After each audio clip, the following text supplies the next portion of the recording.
in a republican nation whose citizens are to be led by reason and persuasion, not by force, the art of reasoning becomes of first importance. So said Thomas Jefferson over 200 years ago. However, we are not born with the ability to reason.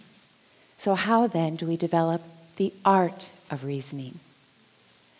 In education, we have a planning structure called backward design. We determine our end result. Imagine high school graduates rich with comprehension skills and reasoning ability, whether they are listening, reading, or viewing. And then we build a sequence of activities, increasing in breadth and depth to reach that desired goal. Enter the Big Bang theory of brain development.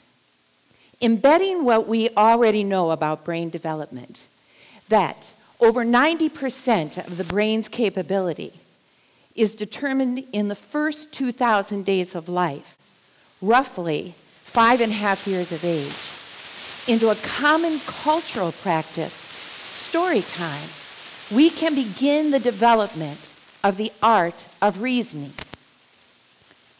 Our formal education system, however, presents a complication. It begins at 5 years of age, coming in at the end of those first 2,000 days. So our children's first teachers are their caregivers and their families. We all know that reading to children is important. However, we are putting a great deal of faith in the way that we were read to. Insufficient and incomplete information. When we are sitting with children close and we are sharing casual conversations with them about the story and the illustrations, we are missing the perfect time to begin the art of reasoning. This golden opportunity to build the brain's pathways, those deep pathways that are necessary for strong reasoning and comprehension, are slipping away. And it takes years to build these pathways.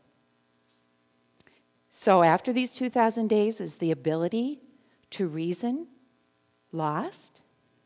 No, we can still build it. But think of the potential that we have lost. My position here today is to ask our children's first teachers, their parents and caregivers, to look at redesigning that story time. Redesigning the 15 to 20 minutes that you are already spending and using that time to build the foundation of reasoning. Use that time to build the ability to infer, to analyze, to evaluate, to strategize as the basis for the discussion on the story. Because one other piece of brain research that we know is that when the situation is right, when the proper stimulation is there, the ability of the brain to learn increases 25%.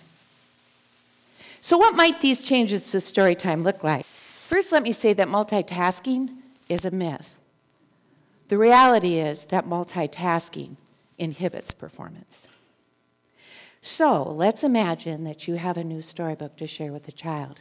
It is the first time that the child is looking at the storybook, and you are going to give the brain a single focus. That focus is going to be just on the illustrations or pictures. What do you see? What do you think is happening? Open up your listener's mind. Remind them of their prior knowledge.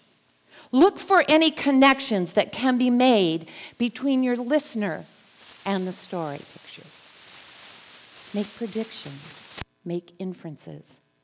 Because every time that you recall a memory, every time that you have a new thought, you are building a new connection in the brain. The second time that you look at that story, you are going to switch your primary focus now to the text, because the illustrations are now prior knowledge. So you're going to be connecting the illustration to the text, and you're going to be talking about vocabulary, both new words and words with new meanings. For instance, if you give a mouse a cookie, Laura Numeroff, the author, uses the phrase carried away. When I asked my young grandchildren about that, they gave me a very quick literal response. And then I said, really? Actually, I don't know that I'm getting that. Let's go back and look at it a little bit more. And what we talked about was there. Carried away means to do something to excess, to the extreme. Another easy example was in a Curious George story. George heard a funny noise, but it wasn't a humorous noise. It was a strange or different noise. Now, the third time that you are reading that story, you get to read it all the way through. And then you discuss the big ideas. Not, did you like that story? Not, which character did you like best? But, which character was the most important? Was there a message or a main idea that the characters learned? And if so, what were the events in the story that helped the character learn that lesson? Which character is most like you? Because the key part of the discussion is not so much their answer. It is the reasoning that they give to support it. It is the evidence from their prior knowledge and the text that goes to support that reasoning. So, the benefits to our children are obvious, aren't they? As their experiences expand in listening and reading and viewing. My daughter restructured her story time with absolutely no pressure whatsoever, of course, as have some of her friends. And the cool thing is to listen to these discussions, because the hard thing for Jenny is not to give the answer right after she asks the question, because she's more engaged now. And she and her friends are talking about how much more they are enjoying story time, how much they are learning about the deep thoughts and ideas that their children have. Let's take this one step farther. Let's envision a community embrace of a single approach to story time.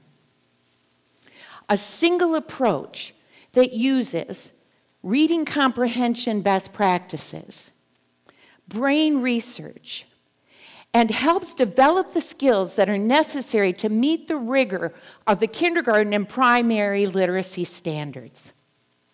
Let's envision the Twin Cities trying to reach every 3 through 7-year-old with this same unified approach, seamless between home and school.